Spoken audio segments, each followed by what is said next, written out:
नमस्ते बच्चों। होपफुली आप सब बहुत अच्छे हैं और अपना अध्ययन भी नियमित रूप से कर रहे हैं। हम पढ़ रहे हैं कक्षा 8 संस्कृत विषय दीपकम नामक पाठ्य पुस्तक। इस पाठ्य पुस्तक के 2 अध्यायों की चर्चा हम अपने पूर्व की वीडियोस में कर चुके हैं। यदि आप उनमें से कोई अध्याय देखना चाहते हैं तो डिस्क्रिप्शन बॉक्स में दिए प्लेलिस्ट के लिंक पर क्लिक कर सकते हैं। फिलहाल प्रारंभ करते हैं इस पुस्तक का तृतीय पाठ अर्थात तीसरा पाठ, जो कि है सुभाषित रसम पीत्वा जीवनम सफलम कुरु। अर्थात सुभाषित रस पीत्वा अर्थात पीकर, पीत्वा अर्थात पीकर, जीवनम जीवन, सफलम सफल, कुरु मैंने करो, कुरु अर्थात करो, कि सुभाषित के रस को पीकर, सुभाषित अर्थात सुंदर भाषण, सुंदर वचन, यही हम इस पाठ के माध्यम से समझेंगे भी, इसीलिए इसको यहाँ मैंने लिखवाया नहीं है। सुभाषित भी हिंदी का ही शब्द भी है जिसको आप इस स्वरूप में भी प्रयुक्त कर सकते हैं। तो सुभाषित रस पीकर जीवन सफल करो। तो चलिए पाठ प्रारंभ करें। और पाठ प्रारंभ करने से पूर्व मेरा वही निवेदन, आप अपनी पुस्तक और पेंसिल अपने साथ लेकर बैठे, शब्दों के अर्थ आप साथ साथ लिखते चलें। यहाँ पे एक बच्ची है जो कहती है, पितामही एकाम नूतनाम कथाम कथयतु। पितामही अर्थात दादी, पितामही अर्थात दादी, एकाम एक, नूतनाम नई, कथाम मैंने कहानी, कथयतु मैंने कहो, एक नई कहानी कहो। तो दादी कहती है, वत्से अर्थात पुत्री, वत्से अर्थात पुत्री, त्वं प्रतिदिनं तु कथां शृणोषि, अद्य नीति श्लोकान् शृणु। त्वं तुम, प्रतिदिनं प्रतिदिन यानी रोजाना, तू तो कथां कहानी, शृणोषि सुनती हो, शृणोषि शृणोषि अर्थात सुनती हो, तुम प्रतिदिन कथा यानी कहानी सुनती हो, अद्य आज, नीति श्लोकान नीति श्लोकों को, शृणु सुनो, शृणु अर्थात सुनो, कि तुम प्रतिदिन यानी रोजाना तो कहानी सुनती हो, आज नीति श्लोकों को सुनो। तो यह बच्ची कहती है, नीति श्लोकः, यानी एक आश्चर्य भाव में कि नीति श्लोकः। तो दादी कहती है, आम, हाँ, आम अर्थात हाँ, नीति श्लोकः, नीति श्लोक, नीति श्लोकः नाम सुभाषितानि, नीति श्लोकों का नाम सुभाषितानि यानी सुभाषित है। सुभाषित का क्या अर्थ है पूर्ण रूप से अभी दादी ही बताएगी, इस पाठ के माध्यम से हम समझते हैं। तो यहाँ पे एक बच्ची, ये बच्ची फिर से कहती है, किम नाम सुभाषितानि, सुभाषितान किन का नाम है, यानी सुभाषितानि क्या है। क्योंकि यहाँ तो एक तरह से पर्यायवाची ही तो कहा ना दादी ने कि नीति श्लोकों का नाम ही सुभाषितानि है यानी सुभाषित है। तो ये कहती है सुभाषित क्या है। अब दादी कहती है, सुष्ठु भाषितानि इति सुभाषितानि। पहले यहां तक देखते हैं, सुष्ठु अर्थात सुंदर, सुष्ठु अर्थात सुंदर, सुभाषितानि सुभाषित या भाषण, सुंदर भाषण, इति इस प्रकार से सुभाषितानि, सुंदर भाषण या सुंदर कथन या सुंदर वचन। आप भाषित का अर्थ यहाँ पे वचन, कथन, भाषण किसी भी प्रकार से प्रयुक्त कर सकते हैं। तो सुंदर कथन, इस प्रकार से ये सुभाषित अर्थात शोभनानी वचनानी, जो शोभनीय वचन है, सुंदर वचन है। तानी सर्वदा जनानाम हिताय भवन्ति, तानी वे, सर्वदा हमेशा, जनानाम लोगों के, हिताय हित के लिए, भवंती मैंने होते हैं, वे सब, तानी अर्थात वे सब, यहाँ बहुवचन है, तत्ते तानी उस आधार पे। तो वे सब किन के लिए आया वे सब या तानी शब्द, सुभाषितों के लिए, कि सुभाषितानी अर्थात तानी। तो वे सब सर्वदा अर्थात हमेशा, जना नाम लोगों के, हिताय हित के लिए, भवंती मैंने होते हैं, सुभाषित हमेशा लोगों के हित के लिए होते हैं। तो बच्ची पूछती है, सुभाषित पठनेन कह लाभः, सुभाषित पढ़ने से क्या लाभ है, कह लाभः क्या लाभ है। तो दादी कहती है, सुभाषित पठनेन आदर्श मानव जीवन निर्माणाय प्रेरणा प्राप्यते। सुभाषित पढ़ने से आदर्श मानव जीवन निर्माणाय, निर्माण के लिए, प्रेरणा प्राप्यते प्राप्त होती है, यानी सुभाषित पढ़ने से आदर्श मानव जीवन के निर्माण की प्रेरणा प्राप्त होती है। यानी कैसे हम अपने जीवन को आदर्श में बना सकते हैं, कैसे हम उसमें सुंदर नियमों को ला सकते हैं, उसके निर्माण की प्रेरणा हमें कहाँ से प्राप्त होती है, इन सुभाषितों को पढ़ने से। तो मानव जीवनस्य सुखाय समृद्धये च सुभाषितानां पठनस्य आवश्यकता अस्ति। मानव जीवनस्य, मानव जीवन के, सुखाय सुख के लिए, समृद्धये समृद्धि के लिए, च मैंने और, सुभाषितानां सुभाषितों को, पठनस्य पढ़ने की, आवश्यकता अस्ति आवश्यकता है। मानव जीवन के सुख और समृद्धि के लिए सुभाषितों को पढ़ने की आवश्यकता है। यानी ये जो सुंदर वचन है, सुंदर कथन है, मानव जीवन का यदि निर्माण अच्छा करना चाहते हैं, आदर्श में निर्माण करना चाहते हैं, उसका सुख चाहते हैं, समृद्धि चाहते हैं, तो सुभाषितों को पढ़ने की आवश्यकता है। यह सुभाषितानि पठित्वा कार्यक्षेत्रे तस्य ज्ञानस्य प्रयोगं करोति सः बहुन लाभान प्राप्नोति। यह जो सुभाषितानि सुभाषितों को पठित्वा पढ़कर, पठित्वा अर्थात पढ़कर, बच्चों कुछ शब्दों के अर्थ मैं लिख नहीं रही हूँ, मुझे ऐसा लग रहा है कि हम पहले कर चुके हैं तो केवल बोल रही हूँ। यदि आपको लगे कहीं पे कि इसका अर्थ मुझे लिखना चाहिए तो आप वहां पे वीडियो को पॉज करके लिख सकते हैं, ठीक है। यह जो सुभाषितानि सुभाषितों को पढ़कर कार्य क्षेत्र, कार्य के क्षेत्र में, तस्य उस ज्ञानस्य ज्ञान का, प्रयोगम प्रयोग, करोति करता है, सह वह, बहुन बहुत, लाभान लाभ, प्राप्नोति प्राप्त करता है। यानी जो सुभाषितों को पढ़कर कार्य क्षेत्र में यानी अपनी कर्मस्थली में, अपने कार्यों में उस ज्ञान का प्रयोग करता है। किस ज्ञान का? अब यहाँ ज्ञान क्यों बोल रही हूँ ये आपको पता होगा, हम पहले भी इस पे बात कर चुके हैं। आपके उच्चारण के अनुसार यह ज्ञान है, किंतु मैं इसे ज्ञान प्रोनाउंसिएट करती हूँ, ठीक है। और इसका कारण मैं आपको पहले बता चुकी हूँ। जो सुभाषितों को पढ़कर अपने कार्य के क्षेत्र में उस ज्ञान का प्रयोग करता है, वह बहुत लाभ प्राप्त करता है। तो यहाँ पे अब बच्ची कहती है अहो सुंदरम, अरे सुंदर है। यदि एवं, यदि ऐसा है, तरही तो अहम नूनम सुभाषितानि पठिष्यामि। यदि ऐसा है तो अहम मैं, नूनम अवश्य ही, नूनम अर्थात अवश्य ही, सुभाषितानि सुभाषितों को पठिष्यामि पढ़ूंगी। यदि ऐसा है तो मैं निश्चय ही सुभाषितानि यानी सुभाषितों को पढ़ूंगी। तो दादी कहती हैं सुभाषितानि स्वकर्तव्यस्य अकर्तव्यस्य च विषये स्पष्टतया मार्गदर्शनम कुर्वन्ति। सुभाषितानि स्व अपने, कर्तव्यस्य कर्तव्य का, अकर्तव्यस्य अकर्तव्य का, के विषय, विषय में स्पष्टतया, स्पष्टता से, मार्गदर्शनम मार्गदर्शन, कुर्वन्ति मैंने करते हैं, कि सुभाषित अपने कर्तव्य और अकर्तव्य के विषय में स्पष्टता से मार्गदर्शन करते हैं। कर्तव्य और अकर्तव्य से तात्पर्य कि क्या हमें करना चाहिए वो कर्तव्य होंगे, और क्या नहीं करना चाहिए यानी जो हमारे लिए अकर्तव्य हैं, जो न करने के योग्य हैं। तो इस प्रकार के अपने कर्तव्य और अकर्तव्य के विषय में स्पष्टता से हमारा मार्गदर्शन कौन करते हैं? सुभाषित करते हैं। अतः सर्वे अवश्यम सुभाषितानि पठन्तु। अतः इसलिए सर्वे सभी को, अवश्यम अवश्य ही, सुभाषितानि सुभाषितों को, पठन्तु पढ़ें। इसलिए सभी अवश्य ही सुभाषितों को पढ़ें। तानि पठित्वा सर्वे जीवनस्य रहस्यम अवगच्छन्तु, जीवनम सुखमयम च कुर्वन्तु। तानि वे सब, पठित्वा पढ़कर, सर्वे सभी, जीवनस्य जीवन के, रहस्यम रहस्य को, अवगच्छन्तु जाने या समझें, जाने या समझें, दोनों में से किसी भी अर्थ के रूप में आप इसको प्रयुक्त कर सकते हो। तो वे सभी पढ़कर सभी जीवन के रहस्य को जाने, जीवन को सुख में करें, चमने। और अब एक साथ इसका अर्थ देखें, वे सभी यानी उन सुभाषितों को, सुभाषितों के लिए आया कि वे सभी पढ़कर, उन सुभाषितों को पढ़कर सभी जीवन के रहस्य को जाने और जीवन को सुख में कुर्वन्तु अर्थात करें। तो इस प्रकार से दादी ने सुभाषितों का पहले तो महत्व बताया कि क्या सुभाषितों का महत्व है। तो अब चलते हैं कि हमारे इस अध्याय के माध्यम से हमें किन सुभाषितों को पढ़ने का अवसर प्रदान हुआ है। तो चलिए शुरू करें। गायन्ति देवाः किल गीतकानि, धन्यास्तु ते भारत भूमि भागे, स्वर्गापवर्गास्पद मार्ग भूते, भवन्ति भूयः पुरुषः सुरत्वात्। अब इसमें पदच्छेद और अन्वय क्या है, इस पर हम पहले भी बात कर चुके हैं। आप ही की इस पुस्तक के अध्याय 1 में जहां हमने कुछ मंत्रों से संबंधित उस अध्याय का अध्ययन किया था, वहां पर भी मंत्र अर्थात श्लोक के पश्चात इसी प्रकार से पदच्छेद और अन्वय दिया गया था। तो वहां मैंने आपको डिटेल में समझाया था कि ये क्या होते हैं, इसे लिखने का क्या प्रयोजन है। तो इस पर मैं दोबारा बात नहीं करूंगी, हम सीधा चलेंगे भावार्थ पे। चूंकि पहले भावार्थ को पढ़कर हम इसके गहन अर्थ को अच्छे से जान लेंगे तो इसका अर्थ हम आसानी से बना पाएंगे। तो चलिए भावार्थ से समझते हैं कि इस सुभाषित का क्या अर्थ है।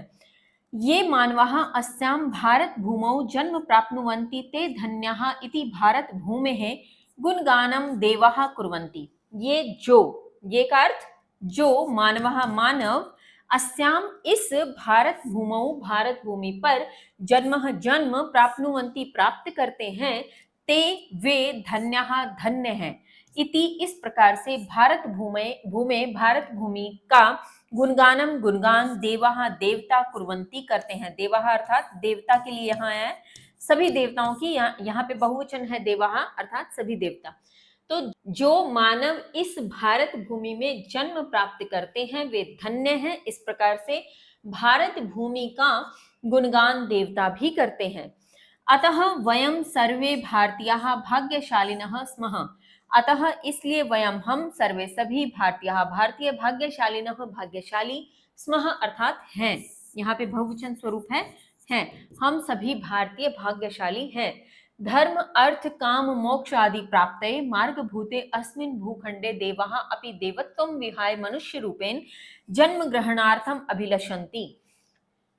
धर्म अर्थ काम मोक्ष, ये जो हमारे चार स्तंभ माने गए हैं धर्म से संबंधित, ये उनके नाम है कि धर्म अर्थ काम और मोक्ष जिनकी प्राप्ति के लिए मनुष्य कर्म करता है। तो धर्म अर्थ काम मोक्ष आदि प्राप्तये प्राप्ति के मार्गभूते अर्थात आधारभूत। पहले हम शब्दों के अर्थ देख लेते हैं, फिर पूरी पंक्ति का अर्थ एक साथ देखेंगे।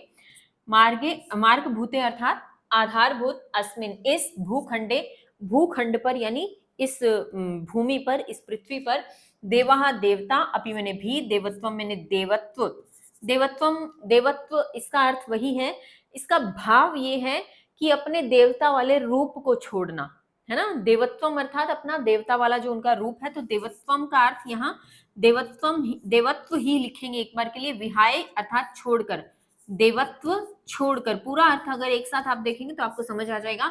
देवत्वम विहाय देवत्व छोड़कर यानी अपना देवता रूप छोड़कर, मनुष्य रूपेण मनुष्य रूप से, जन्म ग्रहणार्थम जन्म ग्रहण करने के लिए, अभिलषन्ति अभिलाषा करते हैं, अभिलषन्ति अर्थात अभिलाषा करते हैं या इच्छा करते हैं। तो अब पूरी पंक्ति का अर्थ एक साथ देखते हैं कि धर्म अर्थ काम मोक्ष आदि की प्राप्ति के आधारभूत इस भूखंड पर देवता भी देवत्व छोड़कर मनुष्य रूप में जन्म ग्रहण करने के लिए इच्छा करते हैं।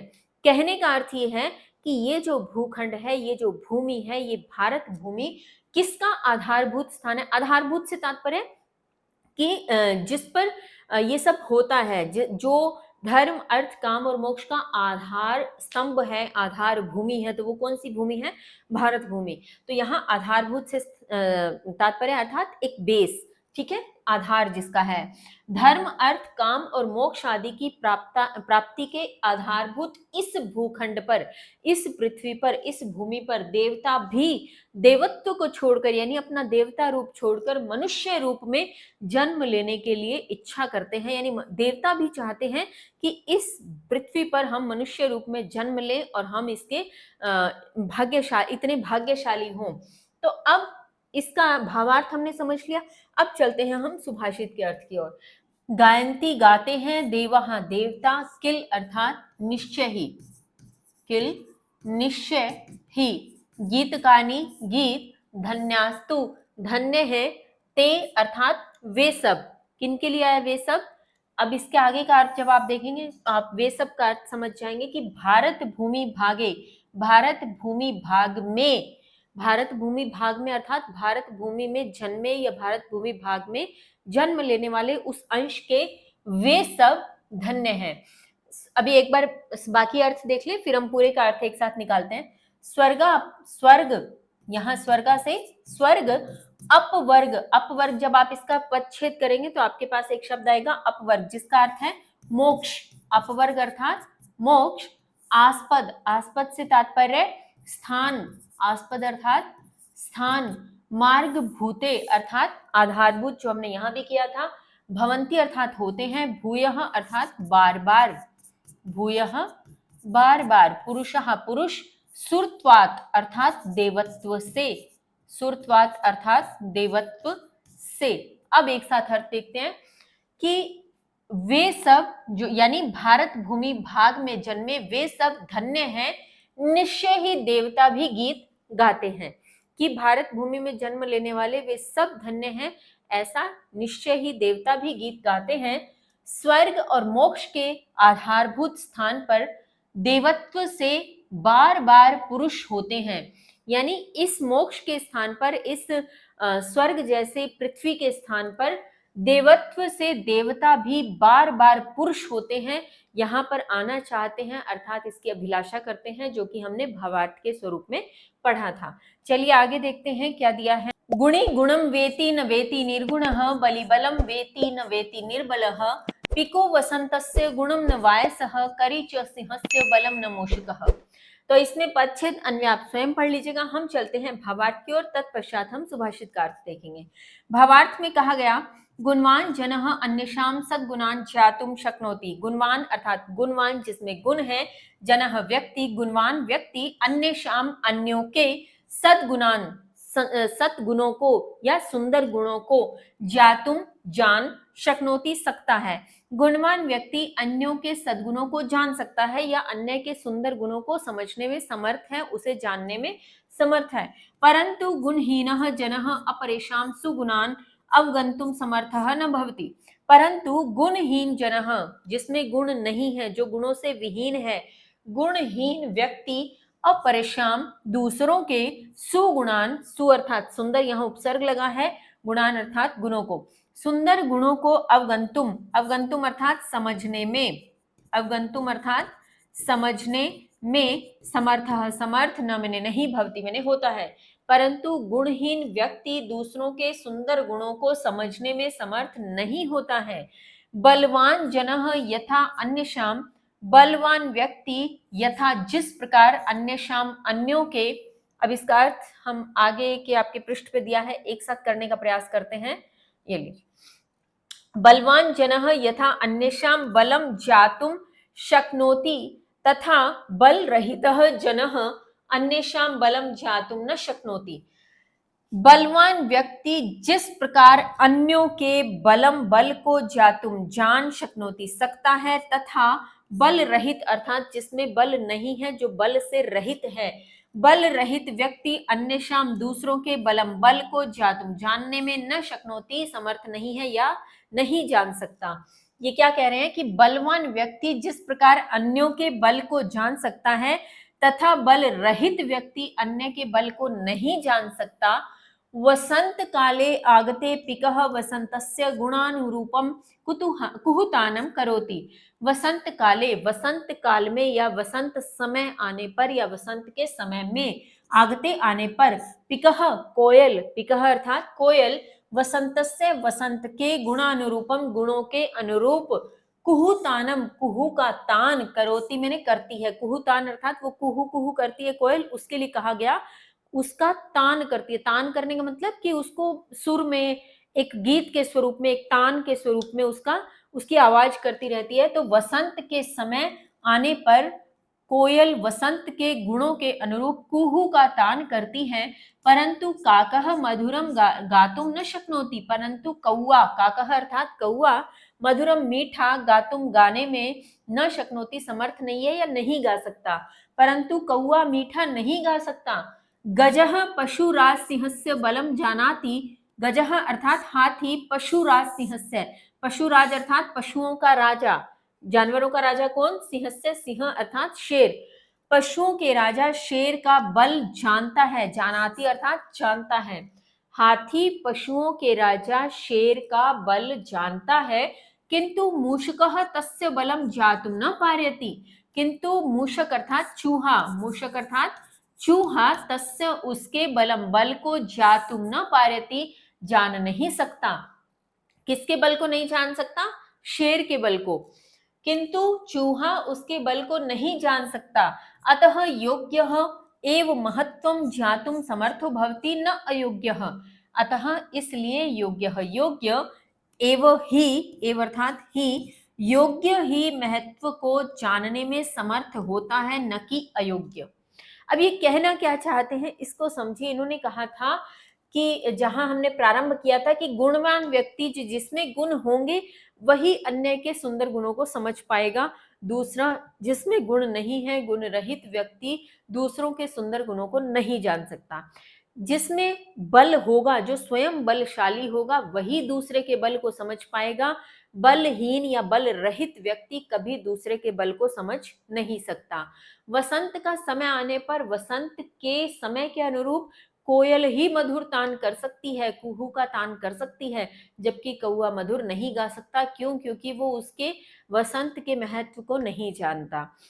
हाथी ही पशुराज जो शेर है उसके बल को जान सकता है, क्योंकि वह स्वयं बलशाली है। हाथी, जो कि हमने पहले की पंक्ति में भी पढ़ा कि स्वयं बलशाली ही दूसरे के बल को समझ सकता है, जो बल से रहित है वो नहीं समझ पाएगा। तो उसी तर्ज पे ये कहा गया कि हाथी ही शेर के बल को समझ सकता है, चूहा नहीं समझ सकता, क्योंकि हाथी स्वयं बलवान है, चूहे में बल नहीं है, इसलिए वह नहीं समझ सकता कि शेर कितना बलवान हो सकता है।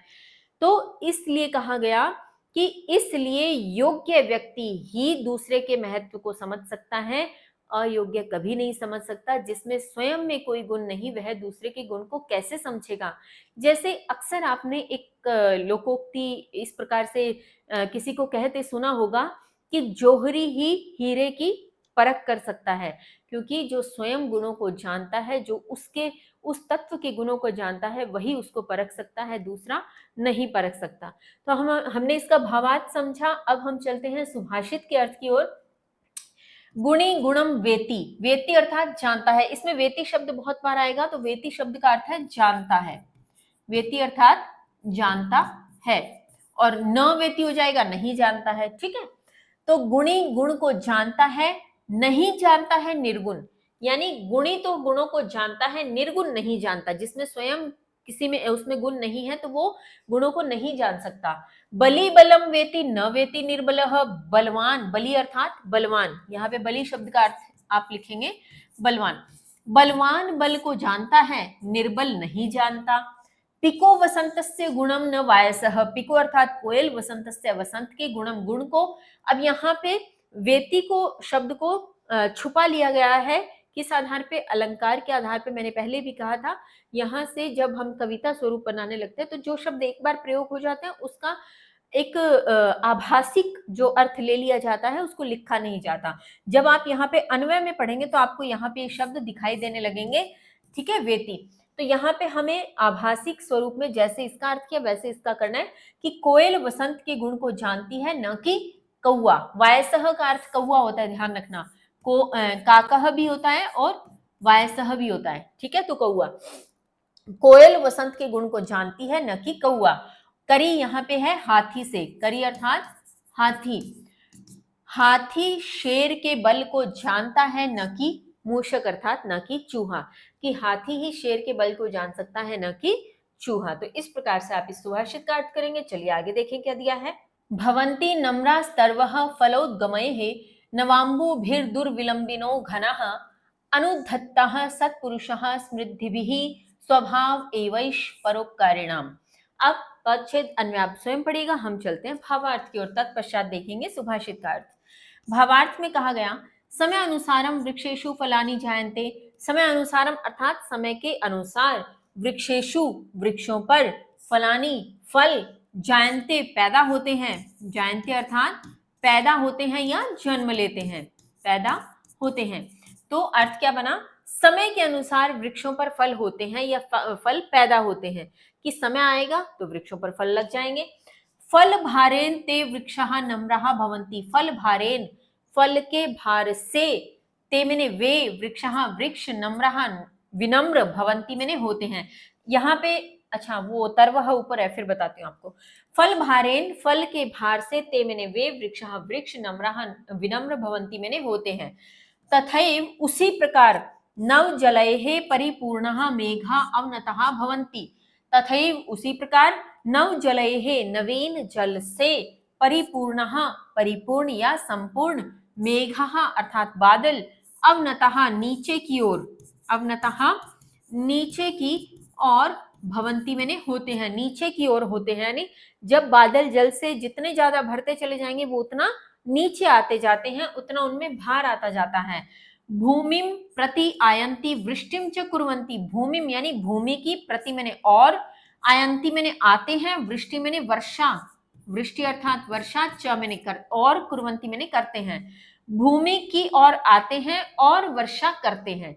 उसी प्रकार नवीन जल से संपूर्ण बादल नीचे की ओर होते हैं, भूमि की ओर आते हैं और वर्षा करते हैं। उसी प्रकार किस प्रकार, जैसे वृक्षों की बात की गई कि वृक्ष भी समय अनुसार उन पर जो फल पैदा होते हैं, तो फलों के पैदा होने से वृक्ष नीचे की ओर आते हैं। वे विनम्र होने से तात्पर्य ही यही था, नम्र होते हैं, विनम्र होते हैं, अर्थात नीचे की ओर आते हैं, नीचे की ओर झुकने लगते हैं। ठीक वैसे ही बादल भी जब बहुत ज्यादा संपूर्ण जल से भर जाते हैं तो वे नीचे की ओर आते हैं, पृथ्वी की ओर आते हैं और वर्षा करते हैं। अस्मिन इस संसारे बहवः परोपकारिणः जनाः सन्ति। अस्मिन पहले वाले जो पृष्ठ पे दिया गया शब्द, इस संसारे अर्थात संसार में बहवः बहुत, परोपकारिणः परोपकारी, जनाः लोग, सन्ति मैंने हैं, परोपकारी अर्थात जो पर उपकार करते हैं, दूसरों पर उपकार करते हैं, दूसरों पर दया करते हैं, उनका लाभ करते हैं, उनको किसी प्रकार से महत्व देते हैं। तो इस संसार में बहुत, अब मैं इसको संसार बोल रही हूँ, संसार नहीं होता, एक्चुअल प्रोनाउंसिएशन इज संसार, क्योंकि सम उपसर्ग होता है। खैर, इस संसार में बहुत परोपकारी लोग हैं। स्वसमृद्धि काले ते औदत्यम न प्रकटयन्ति। स्वसमृद्धि काले यानी अपनी समृद्धि के समय में, अपनी समृद्धि के काल में, किन की बात हो रही है, जो परोपकारी हैं वे लोग जब समृद्ध हो जाते हैं उनके पास अथाह धन संपदा जब आ जाती है, तो वे अपनी समृद्धि के काल में, ते मैंने वे, औदत्यम मैंने अहंकार, औदत्यम अर्थात अहंकार, न मैंने नहीं, प्रकटयंती मैंने प्रकट करते हैं, वे अपनी समृद्धि के काल में अहंकार प्रकट नहीं करते। कौन, जो परोपकारी होते हैं। ते वे सहृदयाः विनम्राः च सन्तः सदैव परोपकाराय यत्नशीलाः भवन्ति। ते वे सहृदय च मैंने और, विनम्राः विनम्र, सन्तः होकर, सदैव हमेशा, परोपकाराय पर उपकार के लिए, परोपकार के लिए, यत्नशीलाः प्रयत्नशील, भवंती मैंने होते हैं। वे सब सहृदय और विनम्र होकर हमेशा परोपकार के लिए प्रयत्नशील होते हैं। ते परोपकारम व्रत रूपेण धारयन्ति। वे पर उपकार को व्रत के रूप में धारण करते हैं। उक्तम च व्यास महर्षिना, व्यास महर्षि ने कहा है, और व्यास महर्षि ने कहा है, परोपकारः पुण्याय पापाय परपीडनम, कि परोपकार पुण्य के लिए, परोपकार करो पुण्य के लिए, और पापाय परपीडनम यानी पाप के लिए परपीड़ा, यानी दूसरों को दुख दो।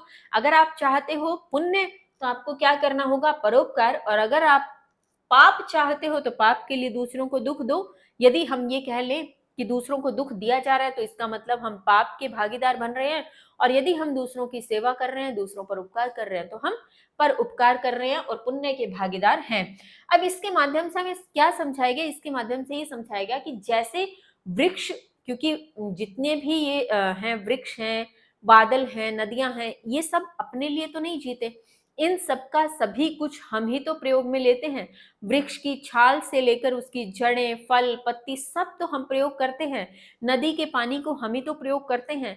बादलों से जो वर्षा होती है, हमारे ही फसलों को तो वो सींचते हैं। तो कहने का तात्पर्य है कि जब वृक्षों में फल, वृक्ष क्या है, पर उपकार करते हैं, वो अपने लिए फल नहीं रखते, वो दूसरों को दे देते हैं अपना सब कुछ। तो वृक्ष भी परोपकारी हैं, नदियां भी परोपकारी हैं, बादल भी परोपकारी हैं। तो जब इनके भीतर फल होते हैं, अर्थात वृक्षों पर जब फल होते हैं, तो वो विनम्र हो जाते हैं और नीचे की ओर झुक जाते हैं, दूसरों को अपना सब कुछ दान कर देते हैं, दूसरों के उपकार के लिए कर देते हैं। ठीक ऐसे ही जब बादलों में बहुत पानी भर जाता है, नवीन जल भर जाता है, तो वे भी विनम्र होते हुए, झुकते हुए पृथ्वी की ओर आते हैं और वर्षा करके हम हमारी फसलों की सिंचाई करते हैं। इसी प्रकार से ये कहते हैं कि परोपकारी व्यक्ति भी जब उनके पास समृद्धि आती है, अथाह धन आता है, तो वे भी अहंकार को प्रकट नहीं करते, अपितु अपने सुहृदय और विनम्रता से दूसरों की सेवा के लिए सदैव प्रयत्नशील रहते हैं। तो ये हमें समझाने का प्रयत्न किया गया है। अब भावार्थ से हम चलते हैं सुभाषित के अर्थ की ओर। भवंती अर्थात होते हैं, नम्रः अर्थात विनम्र, तरवह, यहाँ तरवह शब्द पर ध्यान दीजिएगा, तरवह वृक्ष का ही पर्यायवाची है, जो मैं यहाँ बताने का प्रयास करने लगी थी। वृक्ष तरवः अर्थात वृक्ष, फलोद्गमये अर्थात फलों के उगने पर, फलों के पैदा होने पर या फलों के जन्म होने पर, नवाम्बु भी अर्थात नवीन जल, नवीन जल से भरे, नवीन जल से भरे, दुर्विलंबिनो, दुर्विलंबिनो अर्थात नीचे झुके हुए, अर्थात नीचे झुके हुए या नीचे लटके हुए, नीचे झुके हुए, घनः अर्थात बादल। तो यहाँ पे अब इस पंक्ति का पहले अर्थ देख लें कि वृक्ष फलों के उद्गम होने पे या फलों के पैदा होने पे विनम्र होते हैं, नवीन जल से भरे हुए बादल नीचे झुके हुए होते हैं, यानी जब जल से बादल भर जाते हैं तो वो नीचे झुके हुए होते हैं। अनुधत्ताः सत्पुरुषाः स्मृद्धिभिः, अनुधत्ताः से तात्पर्य विनम्र कह सकते हो या अभिमान रहित भी इसका एक अर्थ है, अगर आप लिखना चाहे तो विनम्र या अभिमान रहित। सत्पुरुषाः सत्पुरुष या सज्जन, स्मृद्धिभिः संपत्ति द्वारा या समृद्धि द्वारा, समृद्धि द्वारा, या आप इसको कह सकते हो संपत्ति द्वारा, ठीक है। स्वभाव, स्वभाव, एवैष, यह ही, एव और एश जब आप यहाँ पद छेद करेंगे तो एव अर्थात ही और एश अर्थात यह। परोपकारिणाम, परोपकारियों का, परोपकारिणाम परोपकारियों का। तो अब अर्थ देखें, सत्पुरुष समृद्धि द्वारा विनम्र होते हैं, यानी सज्जन लोग, हमने पढ़ा था कि जो परोपकारी होते हैं वो अपनी वृद्धि समृद्धि के काल में अहंकार नहीं करते, अहंकार प्रकट नहीं करते। तो क्या हुआ कि सत्पुरुष समृद्धि द्वारा विनम्र होते हैं, यानी अहंकार नहीं आता उनमें। तो यह ही स्वभाव परोपकारियों का है। परोपकारियों का स्वभाव क्या है कि वे अपनी समृद्धि के काल पे विनम्र होते चले जाते हैं, जैसे वृक्षों में फल आने पर वो विनम्र हो जाते हैं, बादलों में पानी भरने पर वो विनम्र हो जाते हैं, और सज्जन भी अपनी संपत्ति या समृद्धि आने पर विनम्र हो जाते हैं, अहंकार से रहित हो जाते हैं। फिर है यथा चतुर्भिः कणकं परीक्षते निघर्षण छेद ताप ताडनैः, तथा चतुर्भिः पुरुषः परीक्षते कुलेन शीलेन गुणेन कर्मणा। अब पदच्छेद अन्वय आप स्वयं देख लीजिएगा, हम चलते हैं भावार्थ की ओर। स्वर्णकारः सुवर्णस्य शुद्धताम आकलितुम आदौ निकष प्रस्तरे निघर्षणम करोति। स्वर्णकारः अर्थात सुनार, जो सुनार जो गोल्ड का काम करते हैं, सोने का काम करते हैं, उन्हें क्या कहा जाता है? सुनार। तो स्वर्णकारः अर्थात सुनार, सुवर्णस्य सोने की, शुद्धताम शुद्धता का, आकलितुम आकलन करने के लिए या मापने के लिए या जांचने के लिए या परखने के लिए, जो अर्थ आप लिखना चाहें लिख सकते हैं। तो आकलितुम आकलन करने के लिए, आकलन करने के लिए या आकलन के लिए भी आप सीधा लिख सकते थे। आकलितुम आकलन करने के लिए, आदौ प्रारंभ में, आदौ अर्थात प्रारंभिक चरण जो होता है उसका, आदौ प्रारंभ में, निकष प्रस्तरे, निकष प्रस्तरे अर्थात मानदंड के पत्थर पर, मानदंड,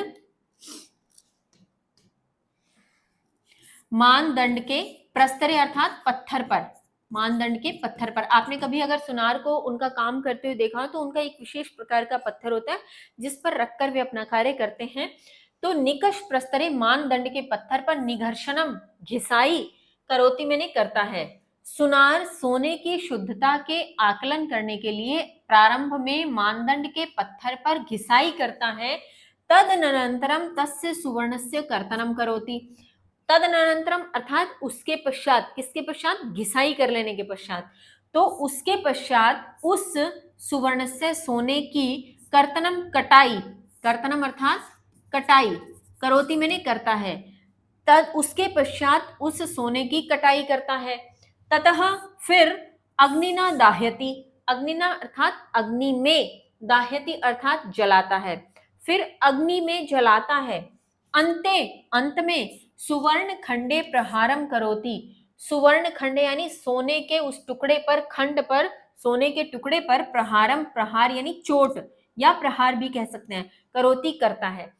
चार काम करता है सुनार, जो इस पंक्ति के माध्यम से हमें बताया गया कि सुनार सोने की शुद्धता के आकलन के लिए प्रारंभ में मानदंड के पत्थर पर घिसाई करता है, पहला, उसके बाद उस सोने की कटाई करता है, दूसरा, फिर अग्नि में जलाता है, तीसरा, और अंत में सोने के उस टुकड़े पर प्रहार यानी चोट करता है। तो चार प्रकार से वो सोने की जो है मानदंड की परीक्षा करता है, सोने को परखता है।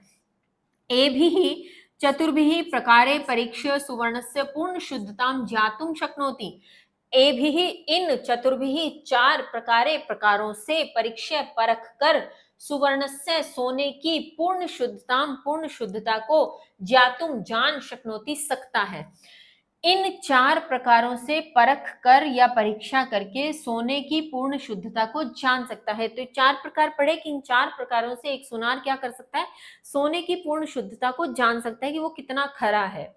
तथैव उसी प्रकार पुरुषः पुरुष अपि मैंने भी चतुर्भिः चार उपाय है, उपायों से परीक्षण किया जाना चाहिए या परखा जाना चाहिए। उसी प्रकार पुरुष भी चार उपायों से परखा जाना चाहिए। जैसे सोना चार प्रकारों से परखा जाता है, ऐसे पुरुष को परखना चाहिए। और पुरुष को परखने के चार प्रकार कौन से हैं ये देखें। यथा जैसे कस्मिन् परिवारे अयं जनः जन्म अलभत, किस परिवार में इस व्यक्ति ने जन्म प्राप्त किया, अलभत यानी प्राप्त किया या इसका जन्म हुआ, अलभत का अर्थ हुआ, किस परिवार में इस व्यक्ति का जन्म हुआ। तस्य स्वभावः कीदृशः अस्ति, तस्य उसका स्वभाव कीदृश कैसा अस्ति मैंने है, उसका स्वभाव कैसा है। सः कीदृशैः गुणैः युक्तः अस्ति, वह कीदृशैः किस प्रकार के गुणैः गुणों से युक्त अस्ति मैंने है, वह किस प्रकार के गुणों से युक्त है। पुनः सः केन कर्मणा सर्वत्र समादृतः भवति, और फिर वह किन कर्मणा कर्मणों से सर्वत्र सब जगह समादृतः समादृतः अर्थात सम्मानित, भवति मैंने होता है। फिर वह किन कर्मों से सब जगह सम्मानित होता है, इति इस प्रकार से। अब ये चार कौन से फिर से देखें एक बार कि किस परिवार में इस व्यक्ति का जन्म हुआ, यानी किसी व्यक्ति को अगर परखना है तो सबसे पहले क्या देखना है, किस परिवार में इसका जन्म हुआ। दूसरा, उसका स्वभाव कैसा है।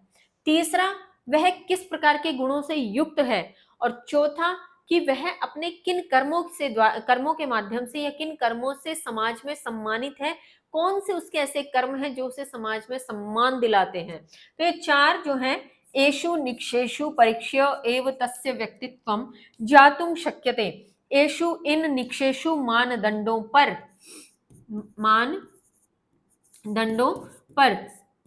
परीक्षा परख कर एवं मैंने ही तस्य उसका व्यक्तित्व ज्ञातुं शक्यते जाना जा सकता है। इन मानदंडों पर परख कर ही उसका व्यक्तित्व जाना जा सकता है या उसका व्यक्तित्व समझा जा सकता है। तो ये कह रहे हैं कि जिस प्रकार सोने को चार प्रकार से परखते हैं, ऐसी पुरुष को भी चार प्रकार से परखा जाना चाहिए। तो देखिए अब हम इस भावार्थ से चलते हैं सुभाषित के अर्थ की ओर। यथा चतुर्भी, यथा जिस प्रकार, चतुर्भी चार प्रकार से, कणकम यहाँ सुवर्ण के लिए एक पर्यायवाची शब्द आपके पास आया, कणकम अर्थात सोने को, ठीक है, कणकम सोने को। जिस प्रकार चार प्रकार से सोने को परीक्षते परखा जाता है, परीक्षते अर्थात परखा जाता है। निघर्षण अर्थात घर्षण, छेदन अर्थात उसकी कटाई, यहां पे आप लिख सकते हो घिसाई, निघर्षण अर्थात घिसाई, छेदन अर्थात कटाई। ताप अर्थात उसको जो जलाना है उसके लिए आ रहा है जलाना। और ताड़ने प्रहार करना उस पर, ताड़ने अर्थात प्रहार। कि जिस प्रकार से सोने को चार प्रकार से परखा जाता है, उसकी घिसाई करके, कटाई करके, उसको जलाकर और उस पर प्रहार करके, तथा वैसे ही चतुर्भिः चार प्रकार से पुरुष को परीक्षते परखा जाता है। कुलेन कुल से यानी उसके जन्म के जो उसका परिवार है उससे, शीलेन अर्थात उसके स्वभाव से, गुणेन उसके गुणों से, और कर्मणा उसके कर्मों से, कि किस प्रकार के कर्मों के माध्यम से वह समाज में सम्मानित होता है। तो ये चार, कुल, शील, गुण और कर्म, ये चार पुरुष को परखने के मानदंड हैं। और घिसाई, कटाई, जलाना और जो है प्रहार करना, ये चार सोने के मानदंड हैं। ठीक है, आगे चलते हैं। अष्टौ गुणाः पुरुषं दीप्यन्ति, प्रज्ञा च कौल्यं च दमः श्रुतं च पराक्रमश्च बहुभाषिता च दानं यथा शक्ति कृतज्ञता च। पच्छेद अन्वय आप स्वयं देख लीजिएगा, हम चलते हैं भावार्थ की ओर। अष्टभिः गुणैः युक्तः मानवः सर्वदा समाजे सम्मानं प्राप्नोति। अष्टभिः 8 गुणैः गुणों से युक्त मानव सर्वदा हमेशा समाज में सम्मान प्राप्नोति प्राप्त करता है। 8 गुणों से युक्त मानव हमेशा समाज में सम्मान प्राप्त करता है। अब वो 8 गुण कौन से हैं वो बताए गए हैं। विशेष ज्ञानम यानी विशेष प्रकार का ज्ञान, कुलीनता अर्थात उसका जो परिवार है उसका कुलीन, उसके कुल से उसका नाम, संयम अर्थात उसका धैर्य, वेदादिनाम शास्त्रानाम ज्ञानम वेद इत्यादि शास्त्रों का ज्ञान यानी वेद इत्यादि जितने भी हमारे शास्त्र हैं उनका ज्ञान कितना उसने धारण कर रखा है, कितना उसको ज्ञान है आपके उच्चारण के अनुसार। पराक्रमः अर्थात बल, अल्पभाषिता, अल्पभाषिता से तात्पर्य होता है सीमित व सार्थक बोलना, सीमित व सार्थक बोलना, ठीक है। अल्पभाषिता अर्थात सीमित बोलना और सार्थक बोलना, सार्थक जो वचन है सार्थक भाषण है।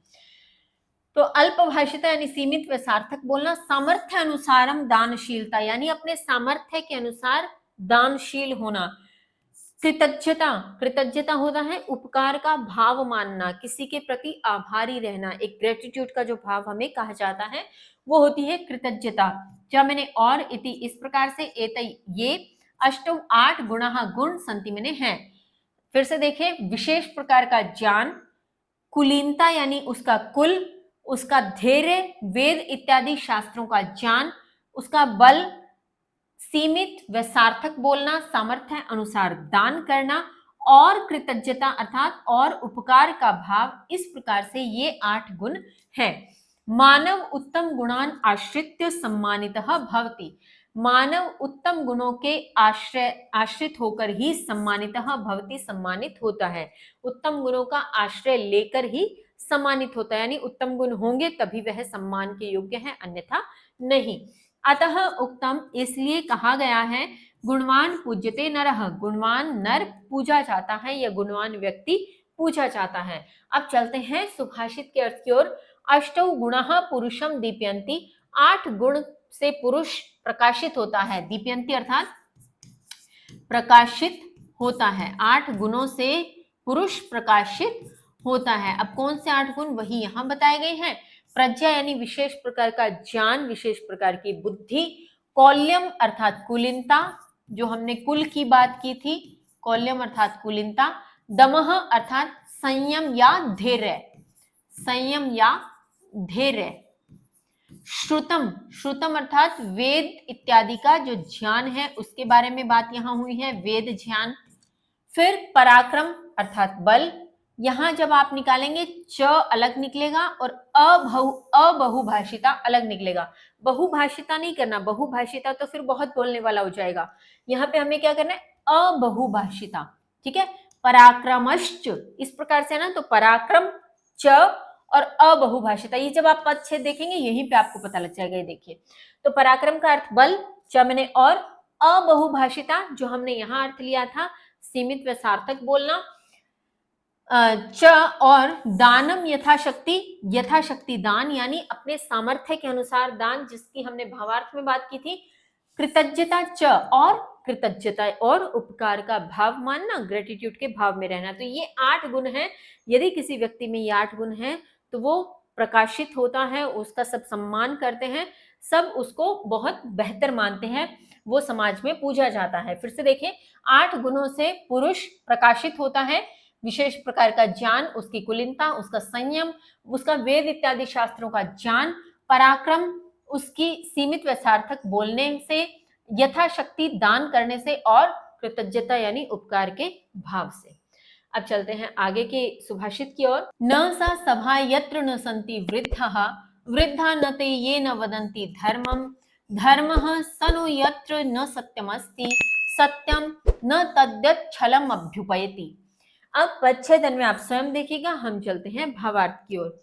अस्मिन् संसारे विविधा सभा भवन्ति, इस संसार में विविधा यानी बहुत सी, अनेक प्रकार की या बहुत सी सभाएं, भवन्ति मैंने होती हैं, बहुत सी सभाएं होती हैं, बहुत सी बैठकें होती हैं। सभासु जन समागमः भवति, सभाओं में जन समागम होता है, यानी लोगों का आना होता है, लोगों का समागम होता है, समूह होता है। बहुभाषणम प्रचलति, बहुभाषणम यानी बहुत प्रकार से भाषण होता है या बहुत प्रकार से वार्तालाप चलती है। तेन साफल्यम न भवति, उससे सफलता नहीं होती। किससे? बहुत भाषण जो चलता है उससे सफलता नहीं होती कोई भी। ये कहना चाह रहे हैं कि संसार में बहुत सारी तो सभाएं होती है, पहली बात बहुत सभाएं होती हैं, विभिन्न प्रकार की सभाएं होती हैं, और उन सभाओं में बहुत जन समागम भी होता है, बहुत लोग आते हैं और बहुत भाषण चलता है, बहुत प्रकार की वार्तालाप चलती है, लेकिन उससे सफलता नहीं होती। यानी किसी भी सभा की सफलता सिर्फ लोगों के आ जाने से या बहुत प्रकार के वार्तालाप चलने से, बहुत भाषण से उसकी सफलता नहीं है। तो फिर क्या है?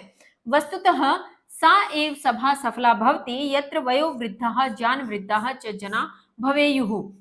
वस्तुतः वास्तविक स्वरूप में सा वह एव मैंने ही, सभा मैंने सभा, सफला मैंने सफल, भवती मैंने होती है, वह ही सभा सफल होती है यत्र जहां वयोवृद्धः, वयोवृद्धः अर्थात उम्र में वृद्ध, जो जिनकी उम्र बहुत हो गई है, ऐसे वयोवृद्ध जो व्यक्ति हैं, ज्ञान वृद्ध, और ज्ञान में जो वृद्ध हैं, जो ज्ञान जिन, वैसे उनकी उम्र भले ही ना हो, चाहे उनकी उम्र छोटी हो, लेकिन वो ज्ञान के मामले में वृद्ध हो, यानी उनके पास ज्ञान का भरपूर खजाना हो, ज्ञान का भरपूर भंडार हो।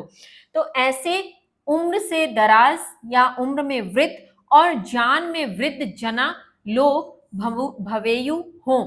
वास्तव में वह ही सभा सफल होती है जहां उम्र से वृद्ध और ज्ञान से वृद्ध लोग हों। पुनरपि ते ज्ञान वृद्धा धर्म विषय वदेयु, पुनरपि और फिर वे ज्ञान वृद्धा, ज्ञान वृद्ध जो हैं, धर्म विषय वदेयु, धर्म के विषय में कहें। अब यहाँ ये कहा गया कि सिर्फ ज्ञान वृद्ध हो उससे भी सफल नहीं होती, तो क्या होगा? फिर वे ज्ञान वृद्ध धर्म के विषय में बोले भी, यानी सिर्फ उनके सभा में होने से सभा सफल नहीं होगी, उन्हें धर्म के विषय में बोलना भी होगा, धर्म के विषय में कहना भी होगा। तो और फिर वे ज्ञान वृद्ध जो है धर्म के विषय में कहें। धर्म संबद्धायाम चर्चायाम सत्यमेव वक्तव्यम यत् सत्यम तथ्यम युक्त तथ्य युक्तम भवेत न तो छलना युक्तम इति। धर्म संबद्धायाम, धर्म से संबंधित, चर्चायाम, चर्चा में। अब जब ये बात कही कि ज्ञान वृद्ध धर्म के विषय में कहीं भी, तो फिर जो धर्म से संबंधित चर्चा चल रही है, अब उसकी बात करें कि धर्म से संबंधित चर्चा में सत्य ही वक्तव्यम कहा जाना चाहिए, यत जो सत्यम, सत्य तथ्य युक्त भवेत, तथ्य से युक्त हो। यानी धर्म से संबंधित अगर चर्चा चले तो उस चर्चा में सत्य ही कहना चाहिए, और सत्य भी कैसा? जो सत्य तथ्य से युक्त हो, न तो छलना युक्तमिति, न कि वह छल से युक्त हो या कपट से युक्त हो। कहने का मतलब ये कहते हैं कि बहुत सी सभाएं इस संसार में होती हैं और बहुत से लोगों का उसमें समागम होता है, बहुत जन समागम होता है, और बहुत सी चर्चाएं भी चलती है, लेकिन इससे सभा सफल नहीं होती। वही सभा सफल होगी जिसमें वयोवृद्ध हो और ज्ञान वृद्ध हो, और वही ज्ञान वृद्ध जो धर्म के विषय में फिर कहें, और धर्म के विषय में भी कैसा कहें कि धर्म के विषय से संबंधित केवल सत्य ही कहें, और सत्य भी कैसा? जो तथ्य से युक्त हो, छल से रहित हो या छल युक्त न हो। ठीक है, इस प्रकार से इसका भावार्थ। अब चलते हैं इसके सुभाषित के अर्थ की ओर। न सा सभा यत्र न संति वृद्धः, पहले यहां तक अर्थ देखें, फिर आपको ये समझ में आ जाएगा पूरा अच्छे से। न नहीं है, सा मैंने वह, सभा मैंने सभा, यत्र मैंने जहां, न मैंने नहीं, संति मैंने होते, वृद्धा मैंने वृद्ध। जहां वृद्ध नहीं होते वह सभा नहीं, यानी जहां वृद्ध नहीं वह सभा नहीं। वृद्धा न ते ये न वदंती धर्मम, वृद्धा वृद्ध न मैंने नहीं, ते मैंने वे, और ये मैंने जो, ये अर्थात जो, न मैंने नहीं, वदंती मैंने कहते हैं, धर्मम मैंने धर्म, जो धर्म नहीं कहते हैं वे वृद्ध नहीं, यानी जो धर्म के विषय में न बोले वो वृद्ध की श्रेणी में नहीं आते, भले ही वे उम्र से कितने ही वृद्ध हों। धर्मः स नो यत्र न सत्यमस्ति, धर्मः धर्म, स नहीं वह, न मैंने नहीं, यत्र मैंने जो, जहां, न मैंने नहीं, सत्यम सत्य, अस्ति मैंने है, जहां सत्य नहीं है वह धर्म नहीं। जहां सत्य नहीं वहां धर्म नहीं, वो धर्म हो ही नहीं सकता जहां पर सत्य की बात नहीं हो रही। सत्यम न तत् यत् छलम अभ्युपैति। सत्यम सत्य न मैंने नहीं, तत् मैंने वह, यहां से जब आप निकालेंगे तत् यत् भी कह सकते हैं और तद यद भी कह सकते हैं, क्योंकि यहाँ पर एक संधि का नियम लागू हुआ है जिसमें उसी के वर्ग का तीसरा वर्ण आ गया, कोई बड़ी बात नहीं है। जैसे त का तीसरा वर्ण ही तो है, त वर्ग का तीसरा वर्ण द है, तो ये संधि के अनुसार हुआ है, तो आप तत् यत् भी बोल सकते हो और तद यद भी उचित है। ठीक है, तो तद या तत् कहें तो वह, और यद जो। तद वह, यद जो, छलम छल के। अब यहां पे है अभ्युपैति। अभ्युपैति में जो संधि आप अलग अलग करेंगे तो यहां पे अलग अलग होगा, अभि उपसर्ग, फिर उप उपसर्ग, और फिर एति यहां पर धातु स्वरूप प्रयुक्त हुआ है। अभि यानी की और, उप निकट, एति मैंने जाता है, की और निकट जाता है। अब देखिए, जो छल की और निकट जाता है वह सत्य नहीं। जो छल की ओर निकट जाए वो सत्य नहीं, यानी छल से जो युक्त है उसे सत्य नहीं कहा जा सकता, उसे तथ्य युक्त सत्य कभी नहीं कहेंगे। अब एक बार फिर से फटाफट से देख लेते हैं। वह सभा नहीं जहां वृद्ध ना हो, वह वृद्ध नहीं जो धर्म की बात ना करे, वह धर्म नहीं जहां सत्य न हो, और वह सत्य नहीं जो छल की निकट की ओर जाए, निकट की ओर जाता है। तो इस प्रकार से इसका अर्थ है। तत्पश्चात हम चलते हैं आगामी सुभाषित की ओर। दुर्जनेन समम संख्यम प्रीतिम चापि न कार्येत, उष्णो दहति चांगारः शीतः कृष्णायते करम। पदच्छेद अन्य आप स्वयं देखिएगा। हम चलते हैं भावार्थ की ओर। दुर्जनेन सह मैत्री न करनिया। दुर्जनेन दुर्जन के, सह मैंने साथ, मैत्री मैंने मित्रता, न मैंने नहीं, करनिया मैंने करनी चाहिए। दुर्जन के साथ मित्रता नहीं करनी चाहिए। यतो ही दुर्जनः विश्वास योग्य न भवति। यतो ही, क्योंकि, जब ये एक साथ आए शब्द तो इसका अर्थ हो जाएगा क्योंकि। दुर्जनः दुर्जन, विश्वास योग्य, विश्वास योग्य, न मैंने नहीं, भवति मैंने होता है, क्योंकि दुर्जन विश्वास योग्य नहीं होता है। दुर्जनेन सह बंधुता प्रीति ही न करनिया। दुर्जन के साथ बंधुता अर्थात भाईचारा, प्रीति अर्थात प्रेम, न मैंने नहीं, करनिया मैंने करना चाहिए।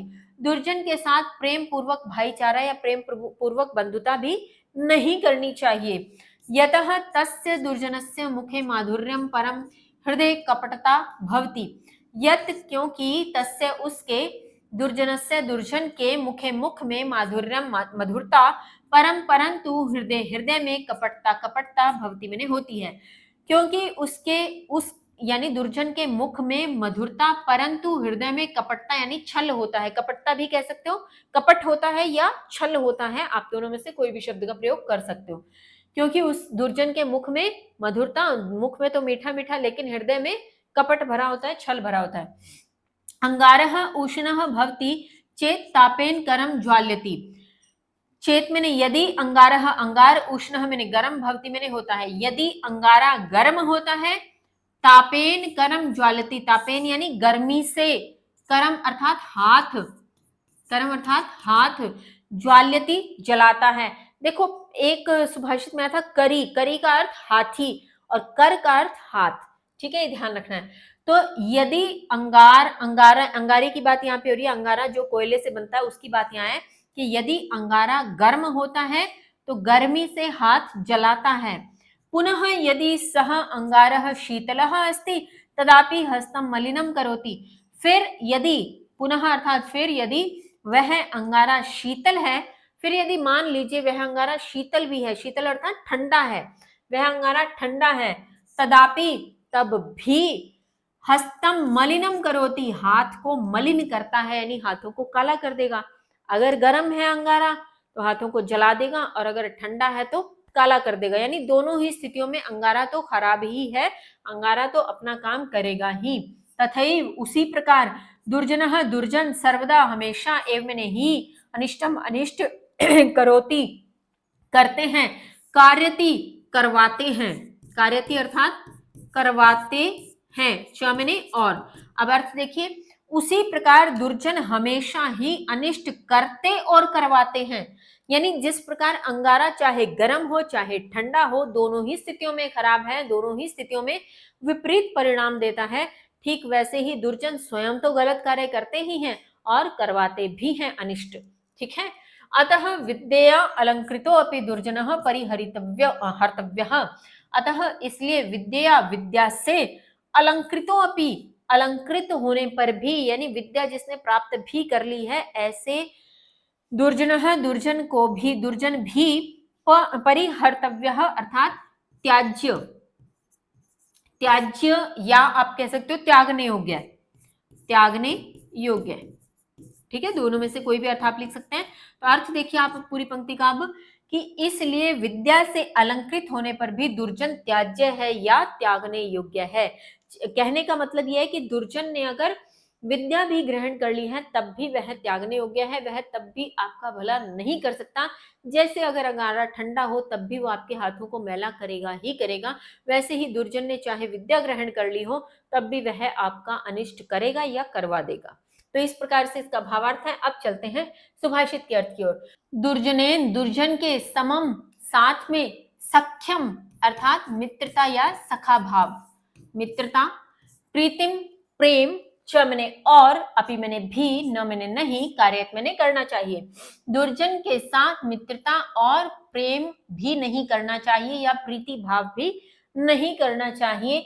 उष्णो दहति चा अंगारः, उष्णो अर्थात गरम, दहति जलाता है, अंगारः अंगारा, गरम अंगारा जलाता है, शीतः ठंडा, कृष्णायते काला करता है, करम अर्थात हाथ को, कृष्णायते अर्थात काला करता है, करम अर्थात हाथ को, करम अर्थात हाथ को। तो गरम अंगारा हाथ को, सॉरी, गरम अंगारा जलाता है, ठंडा हाथ को काला करता है, यानी दोनों ही स्थितियों में अंगारा खराब ही करता है। वैसे ही दुर्जन के साथ किसी भी प्रकार से हमें संबंध नहीं रखने चाहिए। तत्पश्चात हमारे सुभाषित है, यथा हेकेन चक्रेन न रथस्य गतिर्भवेत् एवं पुरुषकारेण बिना दैवम न सिद्ध्यति। पच्छेदन में आप स्वयं देखिएगा। हम चलते हैं भावार्थ की ओर। रथस्य गति ही चक्रद्वयेन एव सम्यक भवति, रथस्य रथ की गति ही, गति चक्रद्वयेन दो चक्र से ही मैंने ही, सम्यक मैंने ठीक, भवती मैंने होती है।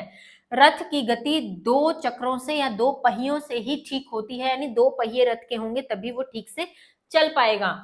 एकेन चक्रेन रथस्य गमनम न संभवेत, एकेन एक, चक्रेन चक्र से, रथस्य रथ का, गमनम जाना, न मैंने नहीं, संभवेत संभव होता। यानी एक चक्र से रथ का जाना, कहीं भी गमन करना संभव नहीं हो सकता, उससे किसी भी प्रकार से वह गति, रथ की गति हो ही नहीं सकती एक चक्र के माध्यम से। रथस्य गति ही स्थगिता स्यात्, रथ की गति स्थगित हो जाती है, कब? जब एक चक्र की बात हो। पुरुषार्थेन विना फलम न सिद्ध्यति, पुरुषार्थेन यानी परिश्रम के बिना, पुरुषार्थ के बिना, उद्यम के बिना, पुरुषार्थेन यानी परिश्रम, आप लिख लीजिए परिश्रम, पुरुषार्थ परिश्रम, बिना अर्थात बिना, पुरुषार्थ के बिना, फलम फल, न मैंने नहीं, सिद्ध्यति मैंने सिद्ध होता है। परिश्रम के बिना फल सिद्ध नहीं होता या उसकी प्राप्ति नहीं होती।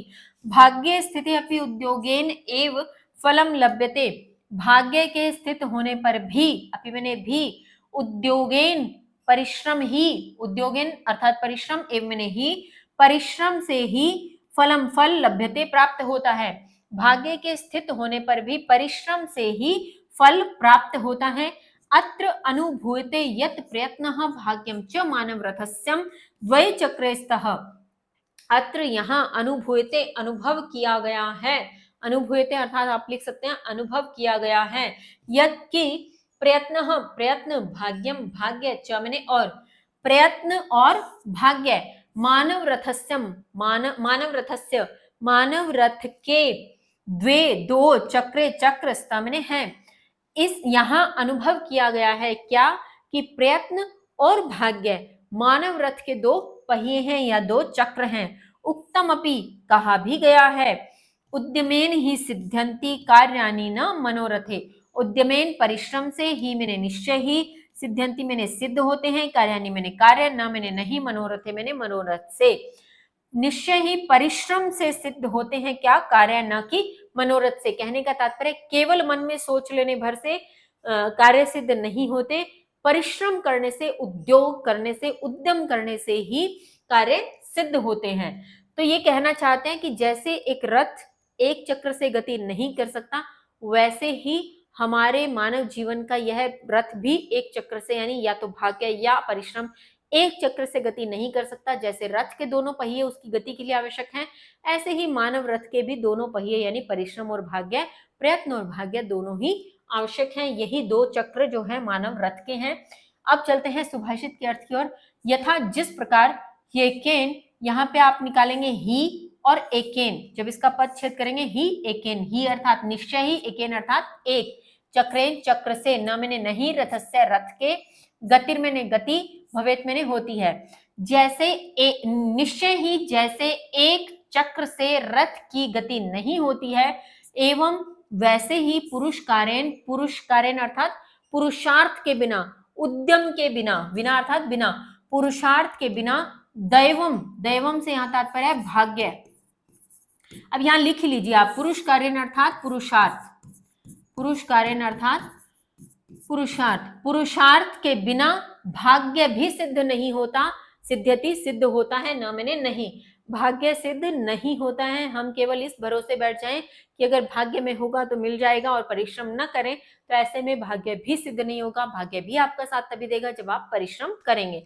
तो इसलिए कहा गया कि निश्चय ही जैसे एक चक्र से रथ की गति नहीं होती, वैसे ही पुरुषार्थ के बिना भाग्य सिद्ध नहीं होता, और भाग्य को सिद्ध करने के लिए हमें परिश्रम करना आवश्यक है, परिश्रम करना चाहिए, जैसा कि आप अभी अध्ययन करके कर रहे हैं। तो इसी के साथ आपके इस अध्याय का हिंदी अनुवाद यही समाप्त होता है। मिलते हैं इसकी अगली वीडियो में इसके व्याकरणिक कार्य के साथ, तत्पश्चात करेंगे अभ्यास कार्य। तब तक के लिए स्वस्थ रहिए, मस्त रहिए, पढ़ते रहिए। जय हिंद, जय भारत।